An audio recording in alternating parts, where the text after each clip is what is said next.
नमस्कार। उत्तर प्रदेश के BSc MLT pass out students candidates अभ्यर्थियों की जय जयकार हो।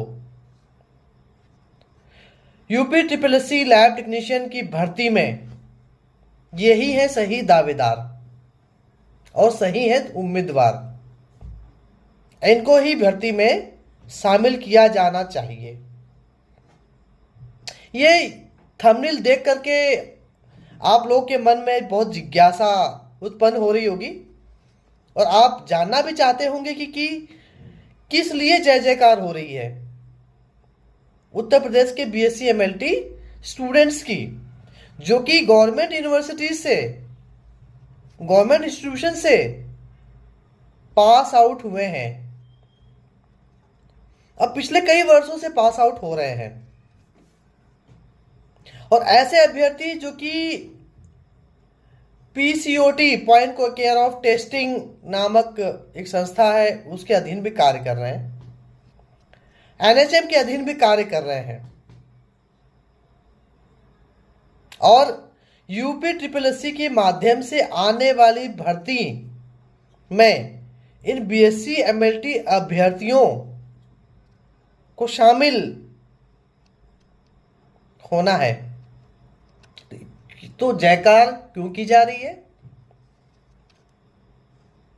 ये आप जानना चाहते होंगे और जानना भी चाहिए। वो इसलिए जानना चाहिए कि ये बीएससी एमएलटी के अभ्यर्थी इस लायक हैं कि उनकी जय जयकार हो, और क्या इस लायक है कि वो यूपी ट्रिपल एससी की जो लैब टेक्नीशियन की भर्ती है या अपकमिंग भर्ती है उसमें ये सम्मिलित होंगे। तो आइए विस्तार से जानते हैं और आपको बताते हैं इस उम्मीद के साथ में कि जो भी इस वीडियो को देख पा रहा है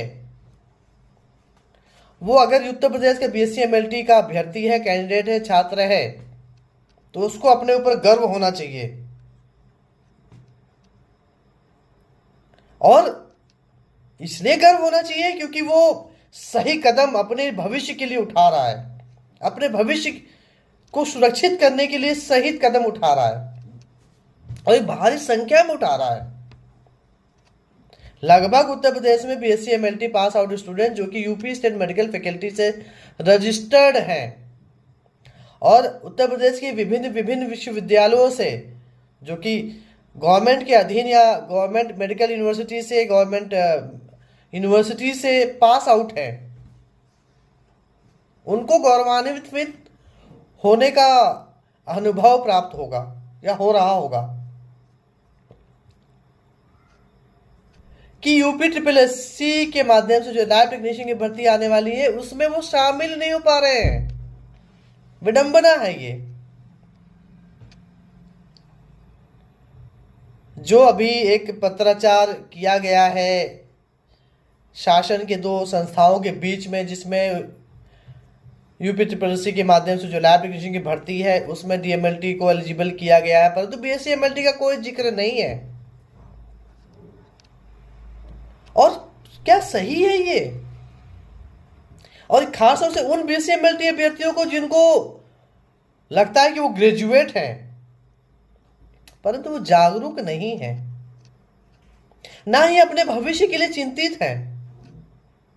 चिंतित कब है वो अपने घर से चिंतित है, व्हाट्सएप पे चिंतित है, परंतु जब उनको सही जगह जा करके अपनी चिंता, अपनी व्यथा, अपना दुख और अपना अधिकार पर बात करने की जरूरत है, वहां पर वो पहुंचने में अक्षम है, इनकैपेबल है। एक गंभीर विषय है। उनको अपने दिल से पूछना चाहिए कि क्या वो अपने भविष्य के लिए सही में चिंतित है, प्रयास कर रहे हैं, सही मायनों में प्रयास कर रहे हैं। मेरे हिसाब से तुमको शर्म आनी चाहिए कि ये व्हाट्सएप के शेयर हैं, व्हाट्सएप पे जो है जुनून दिखाते हैं, परंतु जब सही जगह पर इनको जाने की आवश्यकता होती है तो ये घर में चुपक जाते हैं। ये मैं इसलिए कह रहा हूं क्योंकि कहीं ना कहीं उन छात्रों अभ्यर्थियों को भी दुख हो रहा होगा जो अपने भविष्य के लिए चिंतित है और इसके लिए प्रयास कर रहे हैं, पिछले 1 महीने से प्रयास कर रहे हैं। और ये जो अच्छी खासी संख्या में है, जो कहते हैं कि 1500 से 2000 के आसपास BSc-MLT अभ्यर्थी हैं, परंतु संख्या दिखाई नहीं देती कहीं पर, सिर्फ व्हाट्सएप पे दिखते हैं। व्हाट्सएप पे कुछ कुछ लिखते हैं कि अरे कोर्ट केस कर दो, ये कर दो, वो कर दो। जब एक 4 कदम उठ करके जो है लखनऊ जाने की बात आती है, तब वहां पे जो है पहुंचने में उनको दिक्कत होती है। जो जागरूक अभ्यर्थी थे उन्होंने संपर्क किया JFMLT इंडिया राष्ट्रीय संगठन ने, और राष्ट्रीय संगठन के पदाधिकारी 2 बार स्वास्थ्य मंत्री जी के पास गए, मिले, स्वास्थ्य विभाग में भी गए, जहां जहां रेलिवेंट ऑफिसर्स थे, रेलिवेंट मुद्दों पे जो बात की जा सकती थी वहां गए, परंतु जिनको जरूरत है वही नहीं निकल के आ पा रहे हैं। उनको ही समस्याएं हैं, जबकि उनको ही रोजगार लेना है, वो भी रोजगार, स्थायी रोजगार लेना है, वो नहीं आ पा रहे हैं। और जो प्रयास कर रहे हैं उनसे आप पूछो कि क्या हुआ।